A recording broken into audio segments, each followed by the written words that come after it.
নমস্কার। শুরু করছি আজকের প্রোগ্রাম সৌভাগ্য ও সমৃদ্ধি। দর্শক বন্ধুরা, জীবনে আমাদের অনেক কিছু শিখে জীবনটাকে এগিয়ে নিয়ে যেতে হয়।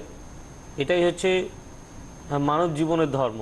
তো দর্শক বন্ধুরা, আমি সরাসরি কিছু কথা আপনাদের বলি। সেটা হচ্ছে যে আমি আপনাদেরকে এর আগে একটা দুটো তিনটে আঙুল নিয়ে কিছু বলেছিলাম।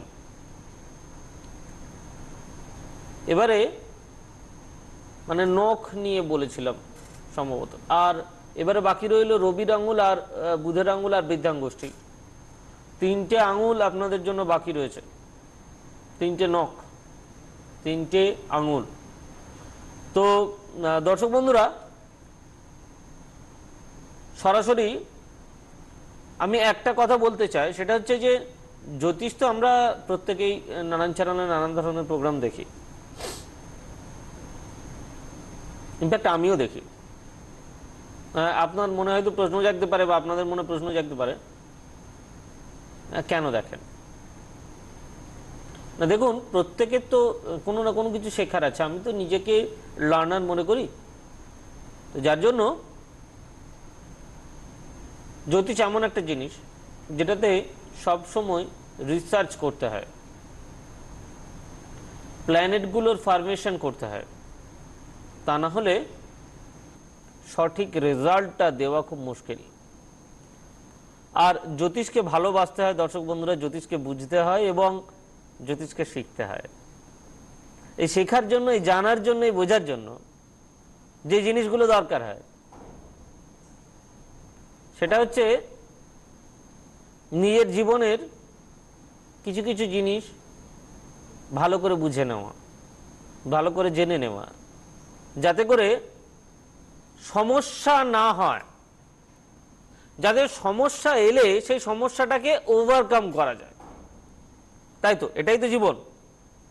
তো দর্শক বন্ধুরা, আমি সোজাসুজি চলে আসব এই আঙুলগুলোর ফ্যাক্টরি। আমি সোজাসুজি হাতে চলে আসছি। একটু ক্লোজ করি তাহলে আপনাদের বুঝতে সুবিধা হবে। একটু ক্লোজ না করলে, সেটা হচ্ছে দেখুন, যদি আমরা এই আঙুলটাকে ধরি, এটা রবির আঙুল। এই রবির আঙুলের কিছু ফ্যাক্টর আছে, এই বুধের আঙুলের কিছু ফ্যাক্টর আছে, আর এই বৃদ্ধাঙ্গুষ্ঠী বা বুড়ো আঙুল বা থাম ফিঙ্গারের কিছু ফ্যাক্টর আছে। আমি আগের দিনকে আপনাদের বলেছিলাম একটা দুটো আঙুল নিয়ে। 3 নম্বর আঙুল যেটা হচ্ছে রবি। রবি কি করে? জীবনের মান সম্মান প্রতিষ্ঠা, মান সম্মান প্রতিষ্ঠা।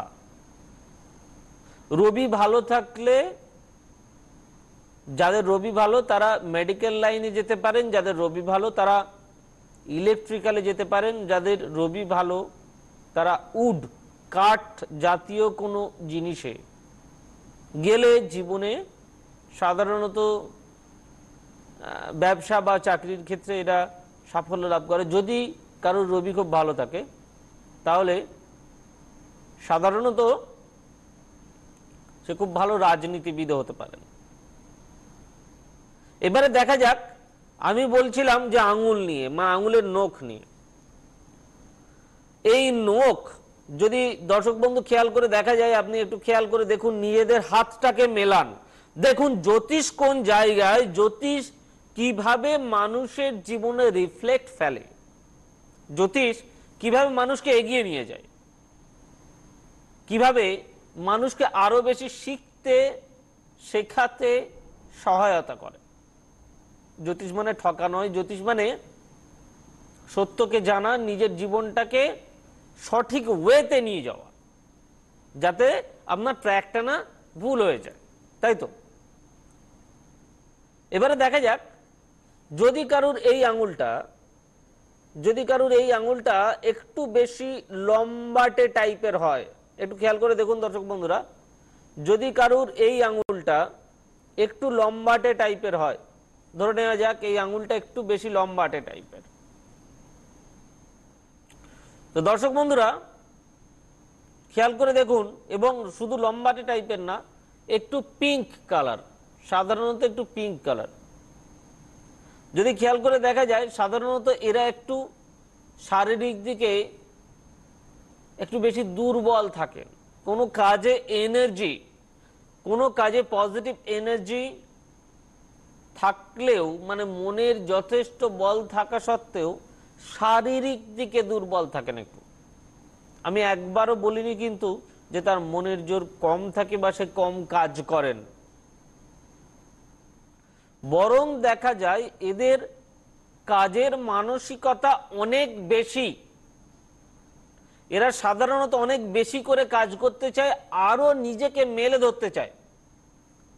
কিন্তু সমস্যাটা যেখানে সেটা হচ্ছে যদি কারুর এই আঙুলটা এই ধরনের হয় তাহলে এদের প্রত্যেকটা কাজে স্টার্টিং খুব ভালো হয়, but ending is not good. শেষটা কিন্তু খুব একটা ভালো হয় না। আমি একটু স্ক্রিনে দেখাবো। যদি কারুর এই রবির আঙুলের পিছনের দিকের নখ একটু লম্বাটে টাইপের হয়, যেরকম এখানে দেখা যাচ্ছে যে একটু লম্বাটে ধরনের হাত, আঙুলগুলো একটু লম্বাটে সরু সরু ধরনের, একটু সরু আঙুল, কিন্তু পিছনটা একটু পিঙ্ক কালার এবং হাইট মোটামুটি। সাধারণত দেখা যায় কি, সাধারণত দেখা যায় এরা জীবনে অনেক কষ্ট করে, প্রচুর ঠকেন, এরা প্রচুর ঠকেন সমাজে। এরা চায় আমি আরেকটু ওপরে উঠতে চায়, মানে আরেকটু ওপরে এদের মানে যেটা ইচ্ছা থাকে সেটা হচ্ছে আরেকটু বেশি করে নিজের জায়গাটাকে ম্যাচিওর করা। বোঝা গেল? কিন্তু সমস্যাটা হচ্ছে এরা ভালো ডিসিশন মেকার হয় না। যদি দেখা যায় এই আঙুলটা একটু মোটা, উপরের দিকটা একটু মোটা, একটু লালচে ভাব, মানে পুরো লাল নয়, মানে লাল তো কারোর আঙুলের রং হয় না, একটু লালচে ভাব, সাধারণত এরা প্রচন্ড কর্মঠ হয়, সাংঘাতিক বাস্তববাদী হয়। যদি কারোর এই ধরনের আঙুল থাকে, এরা সাধারণত ভবিষ্যতে কোনো দুরারোগ্য রোগে, বিশেষত পেটের রোগে ভোগেন। মিলিয়ে নিন আপনারা। এই তথ্য এখন অবধি আপনাদের কেউ দেননি, আজ অবধি। আমি খুব দায়িত্ব নিয়ে বলছি।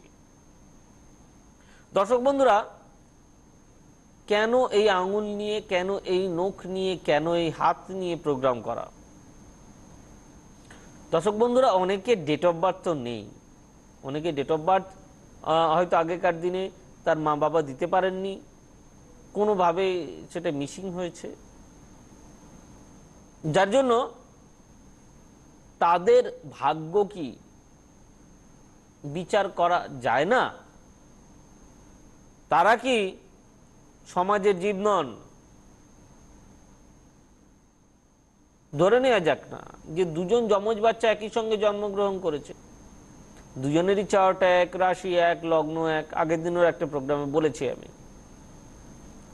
তাহলে দুজন, একজন প্রতিষ্ঠিত হতে পারলেন আর একজন প্রতিষ্ঠিত হতে পারলেন না, একই লগ্ন একই রাশি সবকিছু, কেন? কোন জায়গায় সমস্যা আছে? দর্শক বন্ধু, আমাদের প্রত্যেকের হাতের রেখা না আলাদা আলাদা।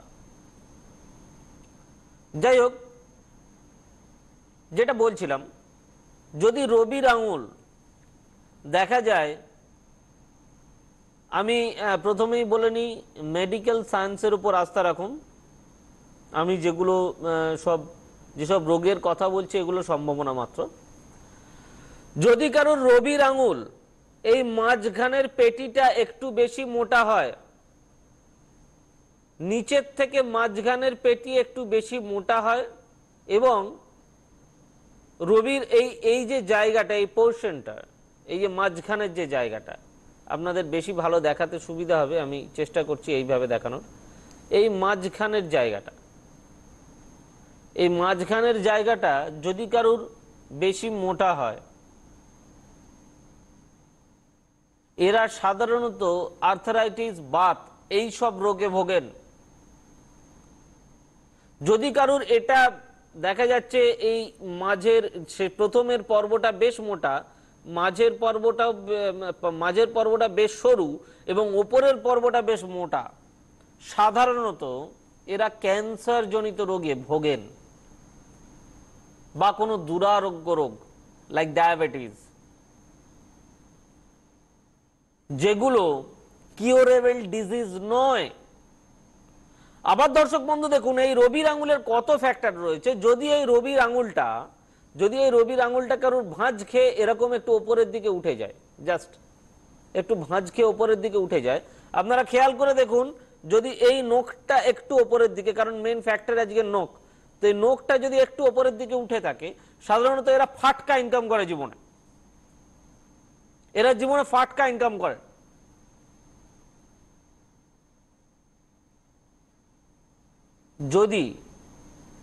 যদি কারুর এই আঙুলের নখটা একটু কালচেটে টাইপের হয়, সাধারণত এদেরকে বলা হয় শ্রমিক শ্রেণীর লোক। আঙুলগুলো বেশ লম্বা।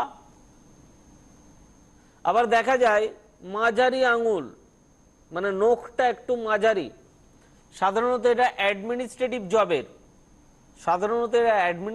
জবের খুব ভালো ভালো জায়গায় থাকেন। এবং সময় অনুসারে দেখা গেছে এইটা কারোর হোয়াইট, এই আঙুলটা, এই নখটা একটু হোয়াইট এবং একটু লম্বাটে, এরাও সাধারণত কোনো অ্যাডমিনিস্ট্রেটিভ জবের চাকরি করেন, মানে কোনো অ্যাডমিনিস্ট্রেটিভ জব এরা করেন, কারণ এরা লিড করতে পছন্দ করেন। তো দর্শক বন্ধুরা, এরপরে চলে আসি এই বুধের নখটা। যদি আমি খেয়াল করে দেখি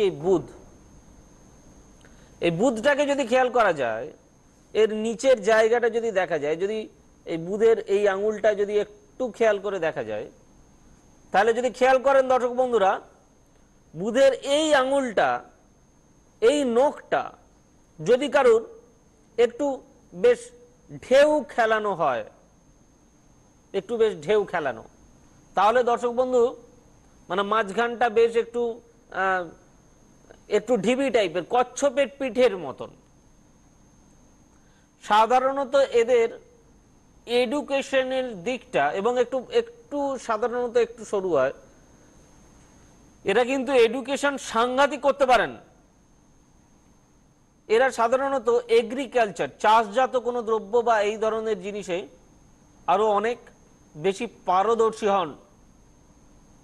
দর্শক বন্ধুরা, যদি খেয়াল করে দেখা যায় এই নখটা একটু কালচে টাইপের এবং একটু লম্বাটে হয়ে গেছে, এটার ডিমের মতন, কচ্ছপের মতন না, যেরকম ডিমকে উল্টে রাখলে যেরকম হয়, ডিমটা যেরকম দেখতে হয়, জাস্ট লাইক দ্যাট, এই ধরনের একটা শেপ যখন এই আঙুলটার হয়, এই নখটার হয়, সাধারণত এদের ইনকমপ্লিট এডুকেশন বা ইয়ার লস হয়। দর্শক বন্ধু, মিলিয়ে নিন, এক্ষুনি মেলান আপনার ইয়ার লস হয়েছে নাকি কিভাবে। একটা সিম্পল, জাস্ট এই কড়ি আঙুলটা এইভাবে ধরুন, দেখুন এই জায়গাটাতে হাত বোলান, আর একবার বলছি, দেখুন এই কড়ি আঙুলটা ধরে প্রথম পর্বের যে গাঁট, এই প্রথম পর্বের যে গাঁট, এখানটাতে একটু হাত বোলান। যদি এইখানটাতে দেখেন যে আপনার গাঁটে লাগছে, এখানটাতে গাঁটটা একটু বেরিয়ে আছে আর এদিকেরটা প্লেন, দর্শক বন্ধু, আপনার ইনকমপ্লিট এডুকেশন বা ইয়ার লসের চার্ট। বুধ, যদি কারোর বুধ খুব ভালো থাকে, সাধারণত সায়েন্টিস্ট হন, সাধারণত অঙ্ক সাবজেক্টে খুব পারদর্শী হন। আজকে আর সময় নেই, সামনের দিনে আরো অন্য বিষয় নিয়ে সবিস্তার আলোচনা হবে। নমস্কার। জ্যোতিষী সব্যসাচী ব্যানার্জি, বুকিং নাম্বার